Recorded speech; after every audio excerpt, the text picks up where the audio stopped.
Mengungkap apa tujuan sebenarnya PKS menggoreng isu Presiden 3 periode.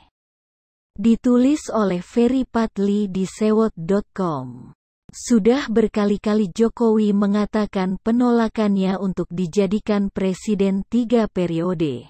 Bahkan penolakannya itu telah ia sampaikan sejak 2019 silam. Jokowi beralasan ia merupakan produk demokrasi. Dan salah satu amanah demokrasi yang juga tertuang dalam konstitusi kita adalah masa jabatan presiden itu maksimal 2 periode.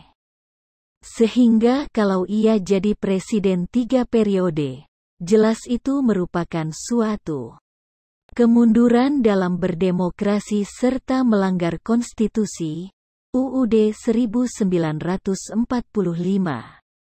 Bahkan karena begitu kerasnya Presiden menyampaikan penolakannya itu, sampai-sampai ia bertutur bahwa orang yang mengusulkannya menjabat Presiden satu kali lagi tersebut hendak mencoreng mukanya. Atau dengan kata lain hendak menjatuhkannya. Di samping itu, parpol pengusungnya yang juga tempat Jokowi bernaung PDIP sudah menyatakan penolakan terhadap wacana masa jabatan Presiden 3 periode itu. Dan terbukti, sekarang partai berlambang moncong putih tersebut malah asik memoles Puan untuk dicalonkan pada Pilpres 2024 mendatang menggantikan posisi Ma'ruf Amin. Hasilnya pun sudah kelihatan.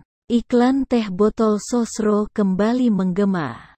Cuma bedanya kalau produk teh beraroma melati itu memakai slogan apapun makanannya, minumnya teh botol Sosro. Sedangkan Puan, apapun capresnya cawapresnya adalah Puan itu sendiri. Sebenarnya kalau Puan mau jadi cawapres gak ada salahnya juga sih.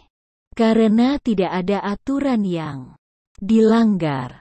Farhad Abbas saja yang jelas-jelas agak nyeleneh serta tidak punya partai pernah menyampaikan niatnya untuk bertarung di Pilpres. Masa Puan yang jelas-jelas kader kesayangan PDIP, mantan menteri dan saat ini menjabat sebagai ketua DPR gak boleh? Hanya saja yang perlu diperhatikan oleh PDIP adalah masa depannya. Jangan sampai gara-gara salah langkah bernasib sama seperti Partai Demokrat, yakni dari partai pemenang pemilu turun tahta menjadi partai nyaris gurem. Kembali ke wacana Jokowi 3 periode tadi. Sebenarnya berdasarkan logika isu itu sudah basi dengan sendirinya.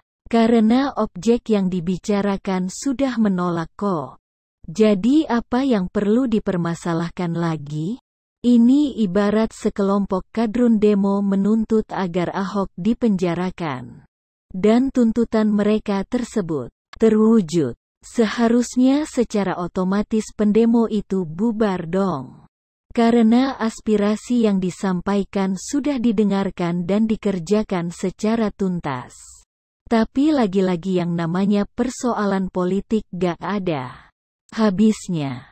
Setelah Ahok masuk penjara, mereka punya tuntutan lain, yakni lengserkan Jokowi dari kursi presiden.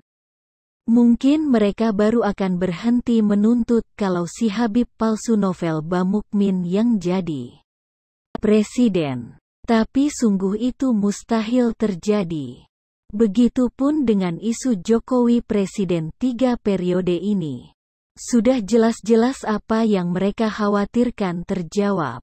Jokowi tidak akan bertarung lagi di Pilpres 2024 mendatang. PDIP juga sudah menolak wacana itu. Tapi oleh PKS tetap saja dijadikan gorengan receh alias basi. Lewat mulut kadernya Mardhani Alisera, PKS mengatakan Jokowi perlu lebih tegas lagi menentang jabatan Presiden 3 periode itu. Mardhani juga menuturkan, wacana Presiden 3 periode tersebut mengkhianati reformasi, membunuh demokrasi serta berbahaya. Woi Bambang, Jokowi sudah bilang gak mau 3 periode. Ngapain juga masih bicara seolah-olah mantan wali kota Solo itu menyetujui wacana tersebut? Walaupun ada beberapa orang yang mendukung kalau Jokowinya gak mau, tetap saja gak akan jadi. Begitupun dengan Hidayat Nur Wahid. Pakai teori konspirasi segala. Mengaitkan wacana 3 periode itu dengan pandemi COVID-19. Kami mengingatkan jangan sampai COVID-19 ditunggangi untuk alasan memperpanjang masa jabatan Presiden 3 periode. Karena itu sangat tak etis. Karena orang lagi susah, malah ditambah gaduh, galau, usulan yang tak sesuai konstitusi, ujar Wakil Ketua Majelis Syuro PKS tersebut. Dan tidak ada angin, tidak ada hujan serta gak nyambung. Dayat pun mengatakan bahwa di negara lain tidak ada yang memanfaatkan pandemi COVID-19 untuk memperpanjang masa jabatan presiden. Amerika Serikat tetap ganti presiden, Iran tetap ganti presiden, New Zealand tetap pemilihan umum dan dimenangkan inkumben. Kok Indonesia ingin mengistimewakan diri? Dengan gagal mengatasi COVID-19, kok malah dikasih bonus, ingin diperpanjang, lanjutnya dengan nada sinis.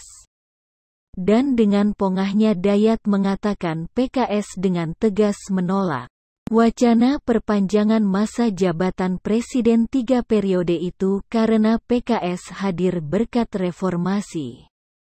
Ngomong doang PKS hadir karena reformasi.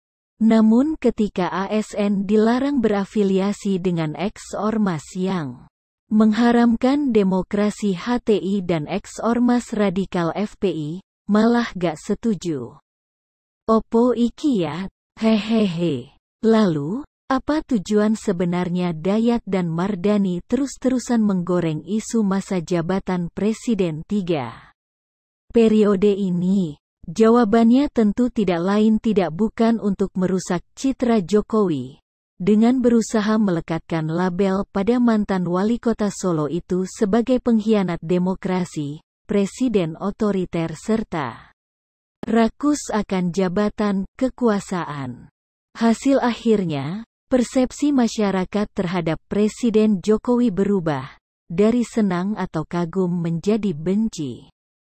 Dan ketika masyarakat sudah benci, maka Jokowi tidak punya pengaruh lagi untuk menentukan siapa capres penerusnya di pemilu mendatang. Sehingga capres yang diusung oleh PKS, Anies, berpeluang besar untuk menang. Kura-kura begitu. Bagaimana menurut Anda semuanya? Tulis di kolom komentar. Jangan lupa klik tombol subscribe, like dan share video ini ya. Terima kasih.